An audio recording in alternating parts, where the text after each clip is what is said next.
یا تو میں مروں گا بھائی، ادھر کوئی گولی مارے گا، یا ایسے 1000 اکاؤنٹ پر بھی قربان کر دوں گا اپنے دین پر. وہ کہتے ہیں کہ نیک اللہ والا بنا دیتا ہے اللہ والوں کی صحبت. آج میں نے ایک خوشبو بھی لانچ کی ہے ٹک ٹاک پر ویڈیو. اپنا برانڈ آپ نے اپنا برانڈ عود المختار کہ نوجوانوں میں آج کل ایک ہی ناسور ہے. بسم اللہ الرحمن الرحیم. مائنڈ کیٹلسٹ کی آج کی تیسری ایپیسوڈ میں میں آپ کو خوش آمدید کہتا ہوں. میں ہوں آپ کا ہوسٹ عاقب حسین شاہ، اور آج ہمارے ساتھ موجود ہے ایک ایسی شخصیت جو کہ سوشل میڈیا انفلوئنسر ہیں، اور جن کا نام محترم کے نام سے سوشل میڈیا کے اوپر موجود ہے اور اچھی خاصی فین فالوئنگ رکھتے ہیں. ان کا جو اوریجنل نام ہے وہ ہے حنیف بن عطا. تو ہم انہیں اپنے پروگرام میں ویلکم کرتے ہیں. جزاک اللہ عاقب بھائی، آپ کی بہت بڑی مہربانی. تو چلتے ہیں اب ہم اپنے سیشن کی طرف کہ جس کے لیے ہم نے آپ کو مدعو کیا. آپ ہمیں یہ بتائیے کہ اپنا انٹروڈکشن کرا دیجئے ناظرین کو کہ آپ کہاں سے بلانگ کرتے ہیں اور آپ نے اپنی ابتدائی زندگی کیسے گزاری. میرا تو نام آپ کو پتہ ہے، بتا بھی دیا، محمد حنیف بن عطا. میں بیسیکلی بٹگرام سے تعلق رکھتا ہوں، بٹگرام. اور ابھی میری رہائش مانسہرہ میں ہے، کے پی کے مانسہرہ میں میری رہائش ہے. اور میری پہلی جو زندگی تھی، ابھی اللہ کا بہت کرم ہے، بہت بہت شکر ہے اللہ کا کہ اللہ نے مجھے اس زندگی سے اٹھا کر یہ دین والی زندگی، حضور صلی اللہ علیہ وسلم کی سنت والی زندگی پر مجھے چلا رہا ہے. اللہ مجھے ہمیشہ توفیق دے. آمین. تو ہم آپ سے اس حوالے سے پوچھنا چاہیں گے کہ آپ نے ٹک ٹاک کا رخ یا سوشل میڈیا کا رخ کس طرح کیا، کس چیز نے آپ کو انسپائر کیا؟ اصل میں ٹک ٹاک تو ہم بہت پہلے سے دیکھتے تھے، ویسے ویڈیوز وہ مطلب اسکرولنگ کرتے تھے. فیس بک بہت پرانا اکاؤنٹ تھا میرا فیس بک میں. ٹک ٹاک پر مجھے بے حیائی کے علاوہ کچھ نظر نہ آیا. پھر میں نے سوچا کہ بھائی جس طرح ہم لوگوں کے پاس جاتے ہیں، ان کو ہاتھ سے پکڑتے ہیں کہ بھائی یہ کام غلط ہے، سیدھے راستے پہ چلو، اس میں فائدہ ہے. پھر میں نے سوچا کہ بھائی اگر کوئی ناچ رہا ہے تم دین کی بات پہ لاؤ، کوئی گانے گا رہا ہے تم حضور صلی اللہ علیہ وسلم کی حدیث سناؤ، کوئی اس طرح کی کیا کہتے ہیں اسے ایکٹیویٹی ہو رہی ہے کوئی تو اس طرح کی بے حیائی پھیل رہی ہے، اس کو روکنے کے لیے ہمارے بڑے فرماتے ہیں کہ ایک گلاس میں گندا پانی ہو اور اس میں صاف پانی ڈالتے جاؤ، ایک دن آتا ہے کہ وہ گندا پانی ختم ہو جاتا ہے اور اس میں صاف پانی رہ جاتے ہے. تو یہ مقصد ہے، یہ ہمارا مقصد ہے بس. تو بے شک آپ نے دیکھا ہوگا کہ آپ کی آڈینس میں سے کوئی تو آپ سے متاثر ہو کر کوئی نہ کوئی چیز تو اس نے ٹریک کر کے اپنائی ہو. کوئی کی تو بات نہیں ہے. انڈیا کے تقریباً میں آپ کو بتاؤں کہ 6 سے 5 لڑکے ایسے تھے کہ جو بت مت تھے. اچھا. تو الحمدللہ مجھے کہہ رہے تھے کہ بھائی ہم ہندو ہو کر بھی ہم آپ کی لباس سے، آپ کی پگڑی سے، آپ کی داڑھی سے متاثر ہے. تو ان کے دل میں یہ جو ایمان کی ایک کرن جاگی ہے، امید ہے کہ اللہ ان کو ایمان جیسی نعمت سے نوازے گا انشاءاللہ. تو آپ بڑی بھرپور کوشش کریں اپنی طرف سے کہ آپ کو دیکھ کے سوسائٹی کے اندر کوئی نہ کوئی تبدیلی پیدا ہو، چاہے وہ اس ملک کے اندر ہے یا چاہے اس ملک سے باہر ہے. اصل مقصد آپ کا یہ ہے کہ تبدیلی پیدا کرنے. ویسے آپ کو پتہ ہے ہمارا سوشل میڈیا تو اللہ معاف کرے، کچھ لوگ مجھے یہ بھی کہتے ہیں کہ بھائی آپ ویڈیو کیوں بنا رہے، آپ کیوں اس طرح ویڈیو بناتے ہیں، کیوں ٹک ٹاک پر ہے. اب میں ان لوگوں کو یہ بات جواب ادھر دینا چاہوں گا، انشاءاللہ ان کے سامنے ویڈیو جائے گی تو یہ میں ان کو ادھر سے یہ جواب دیتا ہوں کہ بھائی اگر میں ٹک ٹاک پر نہ ہوں، میں یوٹیوب پر نہ ہوں، آپ تو میرے پاس نہیں آتے کہ میں آپ کو سمجھاؤں بھائی کہ یہ غلط ہے. کم از کم 2-3 بندوں کے سامنے تو ویڈیو چلی جاتی ہے نا کہ جو بے حیائی بے حیائی پھیلانے والے ہیں ان کے سامنے ویڈیو چلی جاتی ہے کہ بھائی انہوں نے میں نے ایک بات کی ہے، شاید ان کے دل پر لگ جائے اور وہ اثر لے لے. تو یہ میرا مقصد ہے بس. بہت خوب، بہت زبردست بات بولی آپ نے کہ آپ ان لوگوں تک بات پہنچانا چاہتے ہیں جو سننے کی اہلیت رکھتے ہیں. جی صحیح بات ہے. دیکھو آج کل تو پورے دنیا میں سوشل میڈیا یہ ہے. اگر آپ کر لیں تو ہمارے جمعے کی نماز میں مولانا صاحب لگے ہوتے ہیں، بیان کرتے ہیں، 1 گھنٹے سے زیادہ ہوتا ہے تو سب لوگ ادھر ادھر ہوتے ہیں کہ بھائی زیادہ بات کر لی. میں مختصر سی بات کرتا ہوں، 17 سیکنڈ 16 اور 20 سیکنڈ تک، اس میں جامع بات ہوتی ہے، سب کچھ اس میں سمیٹ جاتا ہے. اچھا ہمیں یہ بتائیے گا کہ آپ شروع سے ہی ایسے تھے کہ مطلب دین کی طرف مائل ہونا یا ان چیزوں کو مطلب اپنی خوشی سے کرنا، یا آپ کو کسی چیز نے اٹریکٹ کیا کہ آپ کو یہ چیز اپنانی چاہیے؟ اس کے پیچھے ایک ہی وجہ ہے. پہلے اللہ بخشے میرے والد صاحب کو، جس دن وہ دنیا سے گئے اس دن سے اللہ نے میرا دل بدلا ہے، اسی دن سے میں ٹھیک ہوں. باقی جنید جمشید رحمۃ اللہ علیہ کا میں بہت بڑا فین تھا، بہت بڑا فین آج بھی ہوں. جس وقت وہ ملی نغمے اور یہ گانے، میں اس وقت سے ان کا فین تھا. جب ان کی زندگی بدل گئی تو ان کے نعتوں کا بھی میں فین تھا، ان کی نعتیں پڑھتا بھی تھا اور وہ سنتا بھی تھا. جب اس دنیا سے شہید ہو گئے اور رخصت ہو گئے، اس کے بعد میرا دل ہی اٹھ گیا دنیا سے. پھر اللہ نے کیا کہ وہ کہتے ہیں کہ اللہ والا بنا دیتا ہے، اللہ والوں کی صحبت.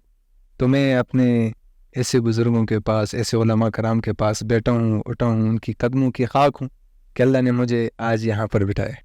تو ہم یہ دیکھ رہے ہیں کہ ٹک ٹاک کے اوپر نوجوان نسل جو ہے وہ جینڈر کے اندر دیکھا جائے تو میل اور فیمیل آپس میں مشابہت اب رکھنے کی کوشش کر رہی ہے. لڑکا لڑکی بننے کی کوشش کر رہا ہے، لڑکی لڑکا بننے کی کوشش کر رہا ہے، اور ایسی عادات اپنائی جاتی ہیں مغرب سے دیکھ کر یا ایسے کلچر سے دیکھ کر.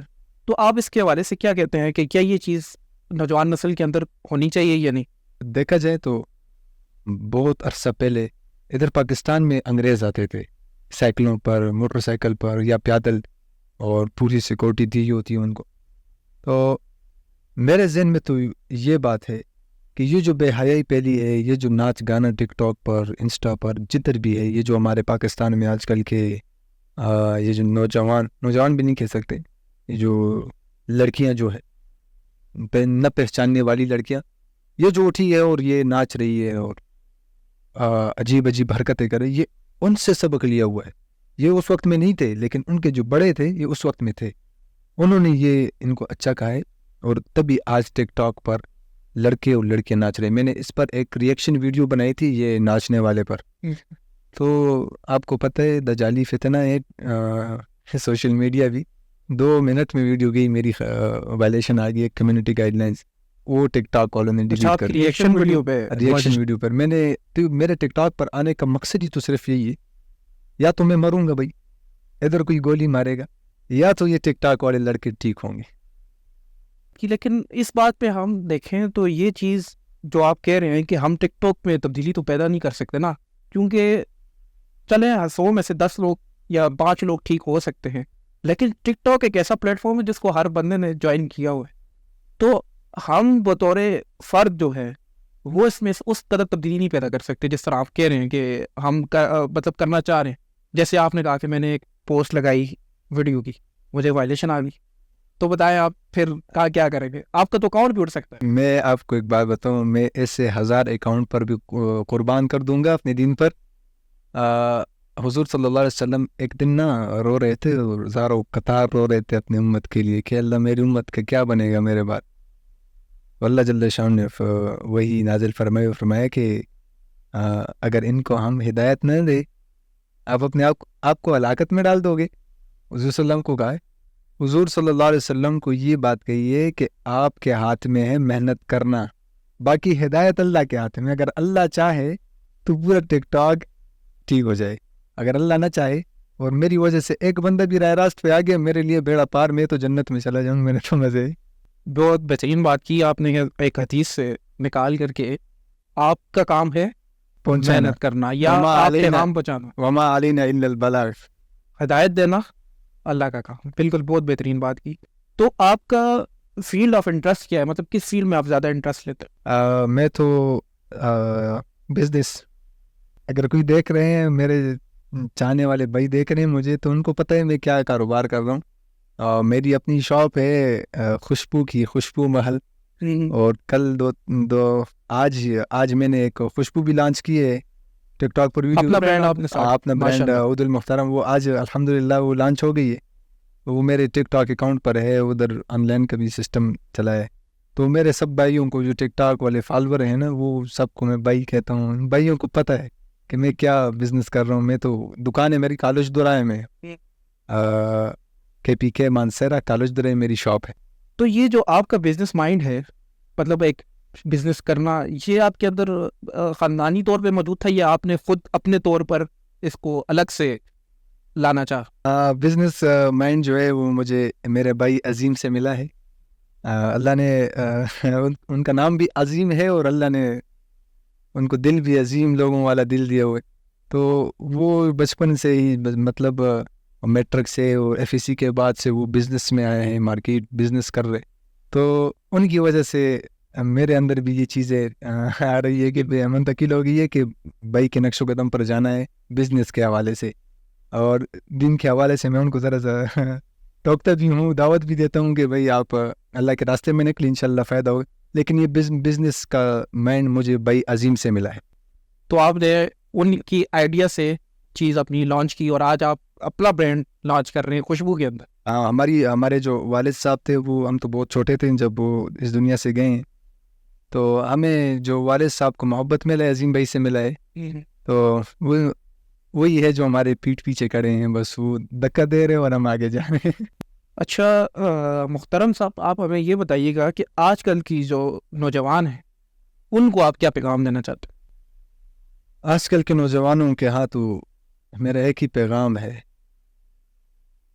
کہ نوجوانوں میں آج کل ایک ہی ناسور ہے, وہ ہے حرام ریلیشن شپ. تو میں ان سے یہ عرض کروں گا اور یہ ہاتھ جوڑ کر کہتا ہوں کہ بھائی خدا کا واسطہ, اللہ کا واسطہ, دیکھو جہاں پر ہمارے والدین ہماری رشتہ کرانا چاہے ہم اس پر راضی ہو جائے, نہیں تو جس سے محبت کرتے ہیں اس سے نکاح کر لیں. یہ حرام ریلیشن شپ نے نوجوانوں کی عبادت چھین لی ہے, نوجوانوں کی سکون چھین لیا ہے, نوجوانوں کا پیسہ غرق کر دیا, نہ وہ کاروبار کر سکتے ہیں نہ وہ عبادت کر سکتے. تو میرا یہی پیغام ہے کہ ان چیزوں سے ذرا پیچھے ہٹ جائے. اور دوسری بات یہ کہ حضور صلی اللہ علیہ وسلم کی زندگی میں, حضور صلی اللہ علیہ وسلم کی طریقوں میں اللہ نے ایک عجب سکون رکھا ہے, ایک عجب ایک کشش رکھا ہے. میں تو سب سے عرض کرتا ہوں کہ بھائی اللہ کے لیے اللہ کے راستے میں نکلو, تبلیغ میں بھی وقت لگا دو, 3 دن لگا دو. آپ سے بھی گزارش ہے کہ آپ بھی روزے میں چلے جائیں, 3 دن لگائیں, انشاءاللہ زندگی بدل جائے گی. ہم بھی جب پہلی مرتبہ تبلیغ میں نکلے تو داڑھی وغیرہ اللہ معاف کرے فرینچ رکھا ہوا تھا ہم نے, تو جس طرح تبلیغ میں نکلے پھر اس کے بعد داڑھی چھوڑ دی تو سب کچھ چھوڑ دیا پیچھے. تو اس طرح نوجوان سے بھی گزارش ہے کہ اللہ کے راستے میں نکلیں, وہ جو پچھلی زندگی اس پر توبہ کرے. اور آخری بات یہ کروں گا کہ اس دن ایک بندے نے مجھے میسج کیا ہے کہ میں نے ایک ویڈیو لگائی تھی طارق مسعود صاحب کے لیے, تو میں نے کہا اللہ معاف کر دیتا ہے انسان کیا چیز ہے. تو اس پہ ایک بندے نے مجھے ان باکس میں میسج کیا بھائی کہ اللہ معاف کر دیتا ہے ہر گناہ. میں نے کہا ہاں بے شک معاف کر دیتا ہے. کہا مجھ سے تو فلاں گناہ ہوئے, مطلب بولنا مناسب نہیں ہے زنا ٹائپ کا. میں نے کہا بھائی یہ تو کوئی گناہ نہیں ہے اللہ کے سامنے, اگر اللہ کے سامنے ایک آنسو بہا دیا تو ختم. کہا صحیح کہہ رہے, مجھے کہا صحیح کہہ رہے. میں نے کہا بالکل ٹھیک ہے, اللہ تو معاف کرنے والے, گناہ ہو جائے فوراً توبہ کرنا. اس نے کہا یار مجھے تو آج تک یہ پتہ نہیں تھا. میں نے کہا بس میں تو گناہ گار ہو گیا ہوں. تو جو پیچھے ہوا ہے اس پر استغفار ہو, توبہ ہو, آگے اللہ کی مرضی پر زندگی گزاریں گے. بہت شکریہ سر, بہت شکریہ. تو مطلب آج کے اس پوڈ کاسٹ میں آپ نے ہمیں ایک عزت بخشی, ہمارے لیے یہاں پر آئے, اس کے لیے ہم آپ کے بہت شکر گزار ہیں, مشکور ہیں. تو جانے سے پہلے آپ نے ہمیں بہت اچھا پیغام دیا کہ انسان کو جو ہے وہ اپنے گناہوں کی زندگی سے یا ایسی زندگی سے جس کے اندر وہ جاہلیت کی طرح رہ رہے ہیں وہاں سے توبہ کر کے ایک ایسے سچے راستے پہ آنا چاہیے جہاں وہ اپنی زندگی کو بھی بدل سکے. بہت شکریہ سر. کہ محبتوں کا شکریہ. بہت شکریہ سر. تو مائنڈ کیٹلسٹ کی آج کی ایپیسوڈ کا اختتام ہوتا ہے. ملتے ہیں آپ سے نئے گیسٹ کے ساتھ انشاءاللہ. اللہ حافظ.